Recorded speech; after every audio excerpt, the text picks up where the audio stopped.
Le sans tabou aujourd'hui, c'est comment se relever après un échec. Donc, tu nous racontais ton histoire, comment ça s'est passé. Et donc au départ, c'est très bien, je gagnais très bien ma vie. Je pouvais dire que le salaire que j'avais en tant que DC, donc directrice commerciale, je l'avais par semaine, mais même doublé même. Ouais. Parce que comme elle sait, le business est très fructueux, surtout quand tu es dans la qualité. Et puis après, ça a commencé à baisser à cause des crédits. Parce que je me suis dit, bon, ben, je vais essayer de faire crédit aux dames. Comme ça, chaque fin du mois, elles pourront me payer moitié. Donc, celles qui ne pouvaient pas payer, on commençait à se fâcher et on commençait à partir. Ensuite, ça s'est passé avec les coiffeurs, les ceci, les cela. Et au fur et à mesure, j'ai commencé à avoir vraiment un niveau très bas. Et ça a été très difficile. Donc, de fonds propres, pendant 1 an, je me suis vue en train d'enlever de l'argent dans mon compte pour pouvoir investir dans ce salon-là. Je me suis dit, non, là, ça ne va plus. Il y a quelque chose qui ne va pas. Mais ce que je retiens de cette aventure, c'est qu'en vérité, il faut résister. Il faut résister aux obstacles. Et moi, je suis ces 3 personnes-là parce que c'est des gens que j'apprécie beaucoup.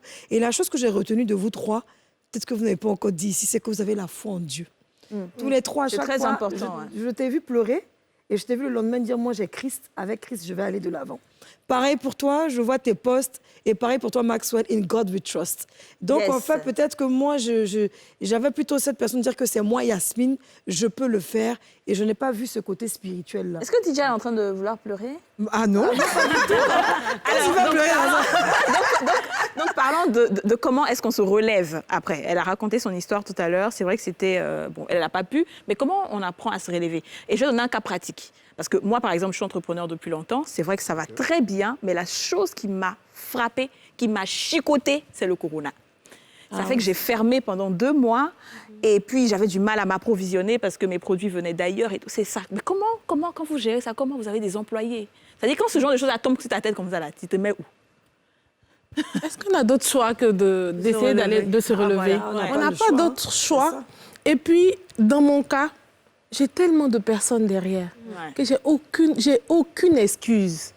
Mais vraiment aucune excuse. Même si je suis malade, je suis obligée de me lever, de faire comme si tout allait bien et puis aller de l'avant. Je n'ai pas le choix. Je ne peux qu'aller de l'avant. Ma famille compte sur moi, mes filles au travail comptent sur moi. La population ivoirienne compte sur moi. Imaginez un matin, vous venez, on vous dit non, fermez. Ça ne va pas. Ça va pas, il y a un truc. Il y a un truc, ça ne va pas. Donc, on ne peut qu'aller de l'avant, on n'a pas le choix. Quel que soit ce qui se passe, Maxwell. Quel que soit ce qui se passe, mais comme je dis, c'est des enseignements. Personne ne fait une activité pour perdre. On fait toujours une activité pour gagner quelque chose et puis aller de l'avant. Le peu qu'on gagne, on essaie de le sécuriser et puis de le fructifier comme on peut. Exactement. Dis-nous, c'est pareil, Maxwell. Moi, c'est pareil. Cette période de corona où c'était difficile. Oh, c'était hard. Moi, ce qui m'a permis de tenir, c'est... Surtout vous, dans la restauration, où les gens ne sortent plus, on avait interdit les attroupements. Moi, ce qui m'a permis de tenir, c'est de penser à mes employés. Parce que, comme j'ai dit, je ne pensais pas forcément à ma famille, parce qu'à un moment donné, j'ai dit, bon, mes employés, c'est ma famille. C'est ça. Donc, je suis autour de peut-être 100 personnes qui travaillent avec moi maintenant. Wow. Alors, il fallait que la moitié est partie pour le corona. Il fallait qu'ils reviennent plus vite. Il fallait que je trouve. Alors, je me suis mis dans une mission qui était plus grande que moi. Je pense que Dieu a vu ça. Il a dit, OK, comme tu penses à tes gars, ça va venir, ils vont revenir. Alors, il faut toujours... J'ai tout fait pour pouvoir rester à flot dans cette période-là. Voilà pourquoi il faut savoir être flexible. Flexible, c'est dans plein de choses. C'est-à-dire, il faut savoir réadapter tes prix, il faut savoir réadapter tes plats, ta manière de plein penser. de choses. Quand tu n'arrives pas à être flexible, tu meurs.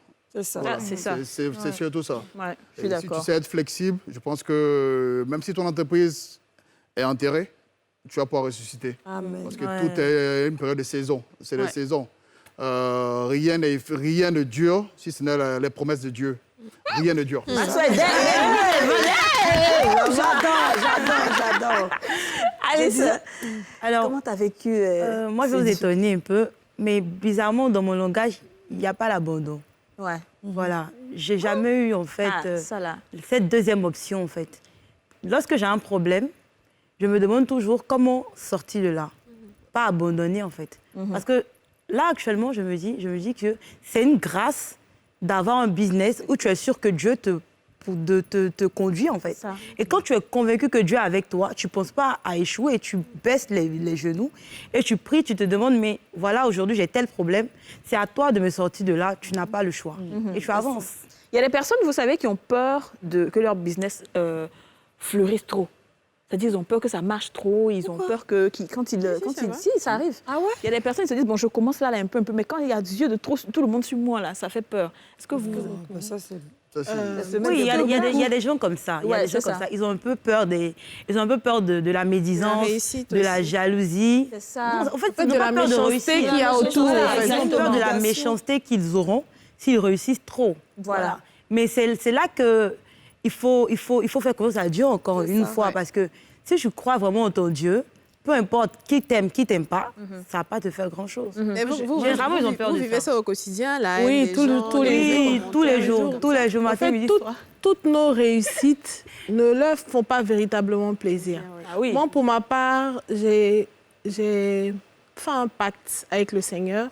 J'ai dit que toutefois que je réussirais quelque chose, c'est sur les réseaux sociaux que les gens m'ont connu. Donc, tant que je peux le mettre sur les réseaux sociaux et que ça peut impacter une seule personne, ça me suffit.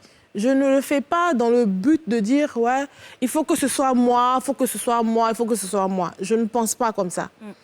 Mais je dis que tant qu'on pose des actes et que ça peut impacter nos jeunes frères et jeunes sœurs, et que les gens peuvent se rendre compte, ces temps-ci, pour ceux qui me suivent, je fais beaucoup la publicité de mes plantations. C'est vrai. Beaucoup de gens ne savent pas que vendre, cultiver de la tomate ou des courgettes ou du piment, ça peut nous rendre milliardaires. Ah oui. Et comme j'ai des périodes, en ce moment, je me fais appeler Akissi Dangote. Pourquoi? J'avais vu ça. Ouais. On adore. Il y a des moments où je suis Akissi Betancourt. En fait, chaque période a... Et il y a des gens qui sont venus me voir pour me dire qu'on a vu ton activité sur les réseaux sociaux, on veut essayer, vraiment on a peur, on ne sait pas comment faire. Je dis, mais moi, je ne finis pas d'apprendre. Je suis plus passionnée. Après les cheveux, c'est les poissons, ma deuxième passion. J'apprends. Je me retrouve avec une vingtaine de livres. Mon pauvre mari, dernièrement, je lui ai imposé limite un bac de poissons à l'entrée de la chambre. Pour vous dire que quand je suis dans quelque chose, je suis entièrement dans la chose. Mais je pouvais m'asseoir. J'ai la possibilité de me faire entourer par des professionnels. Je me limite, je ne me contente pas de ça. J'apprends moi-même. C'est ça. Donc, quand j'ai un poisson qui est malade, je peux le soigner. Quand j'ai mon aquarium ou bien j'ai mon étang qui a un problème, je sais que je peux arranger. Si j'ai une cliente, par exemple, qui vient avec une perruque et que la perruque a un problème, parce que je suis formée moi-même, je peux aller de là. Donc, c'est pour dire que c'est vrai qu'il y a tout ça, mais il faut se former aussi. C'est ça qui fait plus les employés font malin sur les gens. Oui, c'est ça. Donc, quels que soient les employés que vous allez prendre, si demain vos employés partent, parce que vous avez la connaissance, parce que vous avez le savoir, mais qu'est-ce que vous avez à craindre? Rien du tout. Rien à craindre. Je pense que c'est pareil. Il faut savoir, il faut maîtriser tous les contours de ton business. Moi, je n'étais pas vraiment axé sur l'argent, ce qui fait que je ne touchais pas l'argent comme... c'était ma passion, la cuisine. Et je pense que tous les plats qui sont servis, tous les accompagnements, tout, sont faits par moi-même. Et maintenant que je commence à déléguer, donc il y a les filles qui font les sauces et tout ça, mais il n'y a pas quelque chose qui se passe sans que je ne connaisse, sans que je ne maîtrise, donc tous les plats que même les Brésiliens font, c'est moi qui montre. Wow. Ce qui fait que le jour qu'il y a un qui est malade, c'est le jour qu'il y a un qui veut... Parce que souvent, personne n'est malade, mais il veut te tester pour savoir si c'est malade, est-ce qu'il peut. C'est ça. Il est trop star. Là, tu lui montres que tu fais mieux que lui. Ouais. C'est ça. Tu fais mieux que lui et que... j'ai dit toujours à mes employés, si toi tu n'es pas là demain, moi, mon restaurant ne va jamais fermer. C'est ça. Il ne va jamais fermer un seul jour avec qui que ce soit. Et c'est pour ça que tu mets les gants noirs. Pour montrer que c'est toi qui... C'est toi le boss. Je reviens juste sur une question, enfin, on va dire un peu plus personnelle. Okay. C'est que je sais que, contrairement à Vanessa, qui a eu justement l'aide de son mari pour le développement de ses activités, est-ce que vous, au contraire, vous avez vécu... est-ce que ça a impacté négativement vos relations personnelles et sentimentales quelque part, un jour, vos activités? Oui, légèrement. Moi, ça m'a coûté Ta fiancée? Ça m'a coûté ma fiancée. Oui, vrai, parce ce que point. c'était... Oui, ouais, parce que... Je ne sais pas si je dois expliquer ça ici, mais ça je fait pense quoi? que- Faut nous dire. On est en famille. Faut dire, Maxwell. On a eu certains soucis. Certains soucis à cause des parents. Voilà. Moi, je pense qu'elle a connu ma fiancée. Elle était ivoirienne, mais française. Et donc, à un certain moment donné, je pense que les parents ne s'entendaient pas avec moi. Et donc, ils ne s'entendaient pas à elle. Donc, chaque fois qu'on doit travailler, ils viennent la prendre à 20h, ils l'enlèvent. Je suis obligé de rester seul en train de travailler. Ils ne croyaient pas vraiment en toi, Voilà, en fait. pourquoi tu viens la mettre sur le feu, des trucs comme ça. Et donc, on a été vraiment... C'est devenu vraiment de la guerre. Et on s'est séparés. Et donc, moi, je suis tombé dans le temps.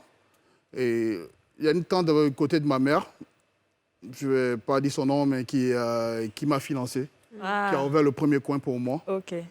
Elle a cru, parce qu'elle me disait, mais Joe, laisse tomber, tu es en train de t'endetter, tu es en train de faire ça, c'est pas mieux de laisser tomber. Et non, maman, je crois, parce que je pense que maintenant, je sens une lumière, je sens une étoile, aide-moi, s'il te plaît. Et puis, voilà, elle m'a aidé, puis j'ai ouvert. Et le voilà aujourd'hui. Et le voilà aujourd'hui avec aujourd'hui, je pense que je revois. Elle mange cadeau. Je revois. La tante en question. Elle mange cadeau. La fiancée me La tante en question mange cadeau. Non, là, je revois mes anciens beaux-parents. Ouais. Là, nous sommes devenus... Amis, Des nous sommes amis devenus plutôt. Vous avez de bons je termes. on pense. va être fiers de ta réussite. Hein. Oui, Ouais. je pense que... Mais moi, à cause de vous, là, aujourd'hui, je me dis que le fonds de commerce que j'ai, là, je suis venue faire malin sur les filles. Oh, moi, il a vendu mon coin, il y a beaucoup d'argent, les filles, c'est comme ça. Mais aujourd'hui, quand je vous écoute, finalement, tout bien réfléchi, je vais faire comme Vanessa a dit. Quelles sont les 5 choses que j'ai en moi et dans quoi je peux investir et ce que ma main peut faire. Non, c'est vrai. Je veux rejoindre d'ailleurs Aurélie. On va laisser Alice répondre à la première te l'ai dit, en question. plus. Les conjoints. Est-ce que ta vie sentimentale a été impactée par... Est-ce qu'on peut sauter la question? Non. On ne peut pas sauter la question. Non, on peut pas. Elle peut pas. On veut tout ça. Forcément. Dans les débuts, ça a un impact négatif. Moi, je pense que quand tu es vraiment concentré sur le business, dans les débuts, tu ne peux pas avoir... Le temps Oui. pour l'autre. Généralement, les personnes qui sont déjà mariées, ça crée des problèmes.